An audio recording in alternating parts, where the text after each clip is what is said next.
सोफियान को गरिया दिए हो तो चलो एक फैक्ट पर बात कर लेते हैं। सबसे पहली बात साफ कर दूं कि जिस वीडियो पर इतनी बहस हो रही है असल में वो सोफियान की थी ही नहीं, वो कंटेंट मेरा था। पूरी स्क्रिप्ट सोफियान ने वैसे ही कॉपी की और मुझे कोई एतराज भी नहीं है। इतना अच्छा सिस्टम दिया था हमारे बुजुर्गों ने एजुकेशन के लिए, लेकिन तुम लोगों ने पूरा सिस्टम करप्ट कर दिया। मदरसे आपने अपनी बनी बनाई इमारतों को बर्बाद कर दिया। आज मदरसों को आपने चंदा खाने का संसाधन बना रखा है और कहते हो मदरसे में यतीम बच्चे पढ़ते हैं, ये है वो है। अगर मेरी वीडियो थी, मेरी सोच थी तो जवाब भी तो मैं ही दूंगा ना।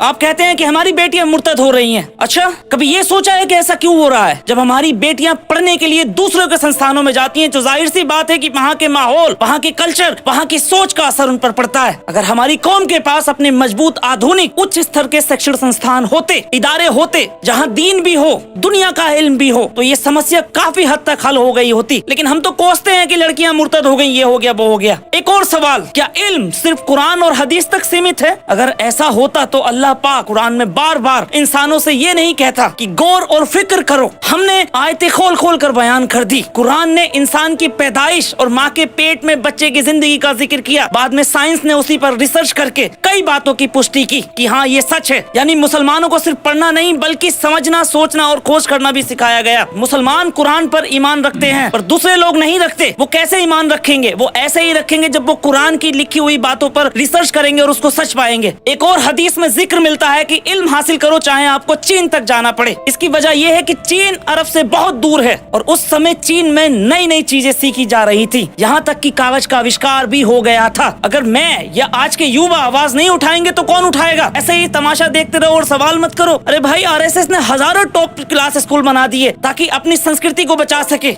आरएसएस से ताल्लुक रखने वाले मालवीय, उन्होंने बनारस यूनिवर्सिटी सिर्फ इसलिए खोली क्योंकि विदेश में उच्च शिक्षा लेने वाले उनके लोग वहाँ के कल्चर को अपना रहे थे, अपनी संस्कृति से दूर हो रहे थे। तब उन्होंने ये यूनिवर्सिटी खोली ताकि उच्च शिक्षा भी मिले और संस्कृति भी बची रहे। और हम कहाँ हैं? हम आज भी अपनी विरासत को बचाने की बात तो करते हैं, लेकिन अपने मदरसों को उस स्तर पर अपग्रेड नहीं कर पाए जहाँ दीन के साथ साइंस, टेक्नोलॉजी, मेडिकल, आधुनिक शिक्षा की भी बराबरी से तालीम दी जाए। और रही बात चंदे की सर, तो सुनिए, हर साल हजारों करोड़ की ज़कात निकलती है। सवाल ये है कि उसका कितना हिस्सा ऐसे संस्थानों में लग रहा है जो हमारी आने वाली नस्लों को मजबूत कर सके। वक्फ बोर्ड की प्रॉपर्टी तो हम कहते हैं, लेकिन किस इदारे में वक्फ बोर्ड की प्रॉपर्टी काम में आ रही है? आप कोसते रहिए सर, अपने लोगों को कोसते रहिए, मुर्तद होने वाली लड़कियों को, पर हम उनको बचाने के लिए काम करेंगे और आप अनकरीब देखेंगे इंशाल्लाह। हम अपने उलमाओं का और अपने मदरसों का खुद से भी ज्यादा सम्मान करते हैं क्योंकि ये हमारी विरासत है। लेकिन विरासत को बचाने का मतलब उसे समय के साथ मजबूत भी करना है। अगर किसी को कोई बात गलत लग रही है ना तो बताए।